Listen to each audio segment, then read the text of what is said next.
We've got, again, Ursula von der Leyen saying that it's a narrow path, and Michael Barnier saying there's good progress, but there are stumbling blocks. It sounds like a very difficult track that they're running along right now. What is the latest situation since the meetings at the weekend? Yeah, so I think the narrative has improved from where we were sort of a week ago. I think both sides are using more positive language, indicating that we are heading towards a deal. But I think these are still, very much the last throes of negotiations, and I think both sides are still trying to maximise what they can really get out of each other at this stage.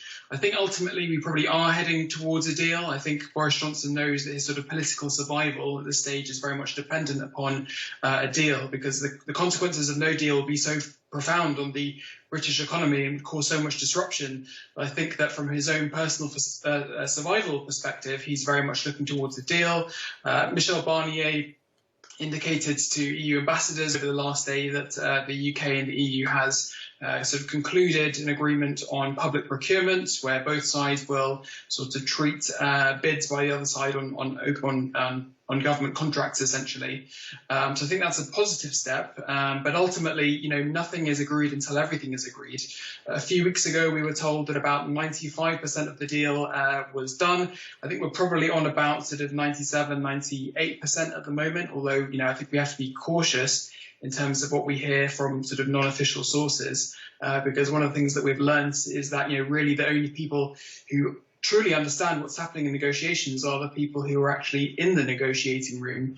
But I think, even if both sides do reach a deal, that's really, I would say, only a third of the major blocks that kind of prevent a kind of no deal exit at the end of the month. I think from a legal perspective, there's such little time remaining until when the deal is meant to be implemented. It's 2 weeks tomorrow until essentially a default no deal happens. So I think for both sides to try to approve a deal at that time, it's very difficult. But also from a practical perspective, I think, the EU is quite ready, and I think it's really put a huge amount of resources into getting its ports ready. But from the British side, I think there's really going to be a huge amount of disruption, even if a deal is agreed at this stage, because there's just a huge amount of infrastructure that's still remaining for Britain to truly take control of its ports and ready to shift from a position of maximum access that it currently has with the EU to a position of minimal access. So I think we still are heading towards a deal, but a deal is only part of what's left to be done. Yeah, as you mentioned, the infrastructure, the physical infrastructure very often isn't in place, quite apart from the legal infrastructure. I believe that there's a major parking areas for lorries coming into the country that won't be ready until February or later. And there are other similar problems, I believe.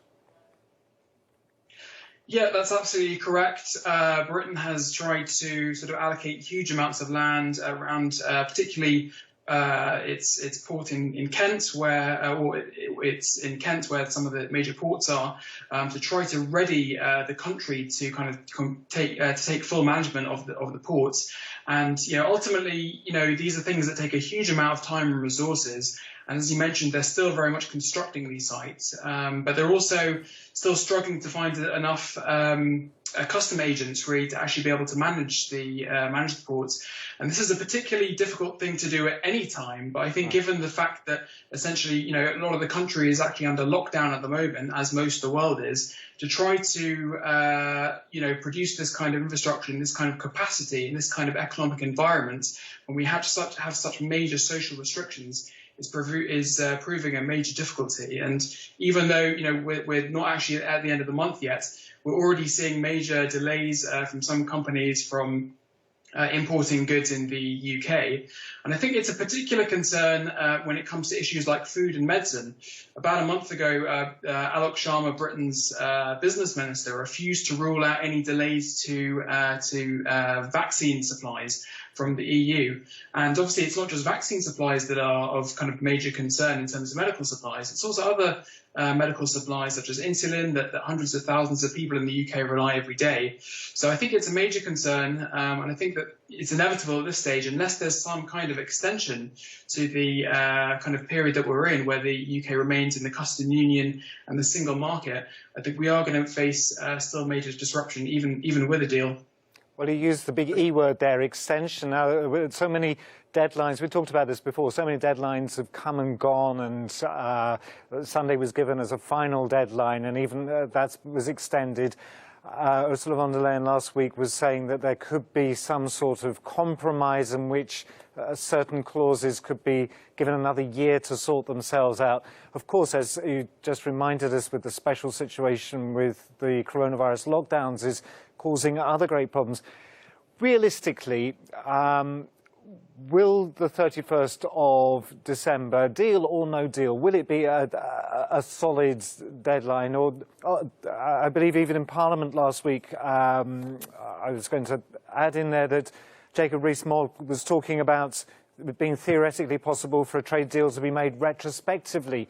Is this a hard deadline that's coming up, the 31st of December, or is this still going to be fluffy for going into 2021?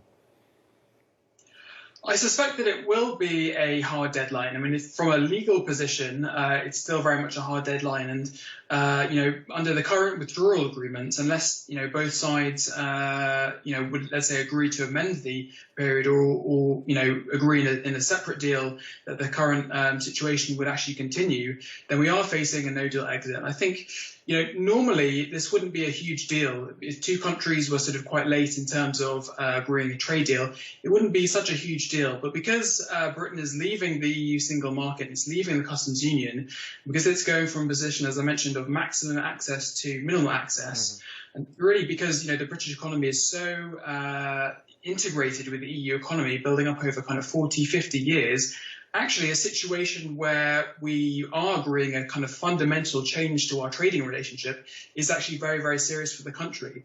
At the moment, Britain really hasn't indicated that it's kind of willing to consider an extension period, even of a few months, really, to allow a more smooth process. I think, ultimately, not even just over the last few weeks, but actually over the last few years, we've seen a situation where EU and UK negotiations have actually gone on and on. Even with the previous deal, we had, I think, 2 or 3 extensions of when the UK was meant to leave the EU. And I think, the government has been quite serious damaged by that and its reputation. So I think Boris Johnson is quite serious when he says we really want to take control of our borders and our fisheries on the 1st of January. And with regard to fisheries, on the face of it, as you say, the issues are very complicated. On the face of it, fisheries must be a simple thing. It's just about how many fish can you catch. But it's much more complicated than that, isn't it? Because other countries are owning British flagged vessels and so on. So how is there a possibility that the fisheries issue can be resolved, and just how complex is it? I think it's complex from a kind of practical perspective, but also from a kind of emotional perspective. I think, ultimately fisheries represents a very small part of the British economy. It's only 0.1% of the economy. So in terms of its impact, it's actually very minimal. But I say, Britain really sees it as part of its kind of reputation in terms of it taking back control of its borders and its fisheries. So I think ultimately what it would like to do is have complete control over its fisheries. But, really, the EU has had access to, British waters for decades now, and Britain really is not in a capacity it doesn't have the kind of capacity in terms of fishing vessels and industry to actually take complete control and really to maximise use out of its fisheries. So ultimately, I think there's kind of minimal benefit to the UK taking full control at this stage, and I think it's aware of that. I was just listening to Michael Gove, who was appearing in front of a Brexit Select Committee just before this, and he mentioned actually the UK's position is that, the UK doesn't necessarily want the situation where to be that all fish caught in British waters have to come back to the UK. So I think the UK does recognise actually that at this stage is not exactly necessary, but I think it wants something to be able to kind of show the country, and particularly the kind of Brexit hawks within the Conservative Party, that actually the UK has got something out of these negotiations, and it's not a continuation of the status quo. And I think what we're likely to see is perhaps a kind of time-limited period where actually the EU's access towards British fisheries kind of diminishes over time, really to allow the UK to build up access. But this is something that different countries in Europe have different feelings about. Obviously, the French, I think, stand the most to lose from this because they are the biggest user of British fisheries. So I think there will ultimately be some kind of conclusion to this, but I say from an emotional perspective and kind of legal practical perspective, I think there are different factors that different countries are really thinking about in relation to this issue. Well, the race to a deal still has almost a fortnight to run. If a week's a long time in politics, it'll seem like a lifetime. Thank you so much for joining me today and for Untitled Insight, Adam Schwarz. Thank you. Good to be with you.